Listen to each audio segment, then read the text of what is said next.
সুউচ্চ ভবন, বাস করে অর্ধশতের মতো পরিবার। তবে এই আবাসস্থলেও লেগেছে রুশ ইউক্রেন যুদ্ধের ভয়াবহ ছাপ। রোববার কিয়েভে শত শত ড্রোন হামলায় ব্যাপক ক্ষতিগ্রস্ত হয় ভবনটি। বসবাসরত কয়েকজন বাসিন্দার গেছে প্রাণ। ভেঙে গেছে জানালা, বারান্দা, ধসে পড়েছে ভবনের এক সাইডের দেয়াল। আবার ড্রোন হামলায় ভবনটির ভেতরে ছড়িয়ে ছিটিয়ে পড়ে আছে সব আসবাবপত্র। হামলার বর্ণনা দিতে শিওরে ওঠেন প্রত্যক্ষদর্শীরা। অনেক গোলাগুলির শব্দ হচ্ছিল। একসময় ভেবেছি ভবনটি ধসে পড়ে যাবে। ভবনে আগুন নেভাতে দমকল বাহিনী চলে আসে। এতে অনেক বাসায় পানি ঢুকে পড়ে। হামলা রাতে হওয়ায় দিনের আলো ফুটতেই দৃশ্যমান হয়ে ওঠে ক্ষতচিহ্ন। চারিদিকে পড়ে আছে ভবনের বড় বড় ইটের টুকরো। ধ্বংসস্তূপ সরাতে ব্যস্ত কর্মীরা।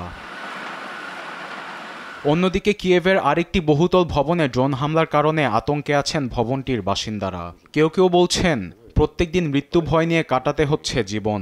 যে কোনো মুহূর্তে প্রতিপক্ষের ভয়ঙ্কর হামলার শঙ্কায় আছেন তারা। এমন পরিস্থিতিতে যুদ্ধবিরতির উপরও ভরসা রাখছেন না অনেকেই। এভাবে প্রত্যেকদিন হামলার ভয়ে জীবন কাটানো খুবই দুষ্কর। যুদ্ধবিরতি হলে সেই চিন্তা মাথা থেকে কিছুটা হলেও যাবে, কিন্তু তাও আমার মনে হয় সেটি বেশি দিন টিকবে না, কারণ রাশিয়া বারবার হামলা করছে। এমন পরিস্থিতিতে স্বাভাবিক জীবনে ফেরাকে স্বপ্ন হিসেবে দেখছেন ভুক্তভোগীরা। আরবেদ আফসার, নিউজ ডেস্ক, দেশ টিভি।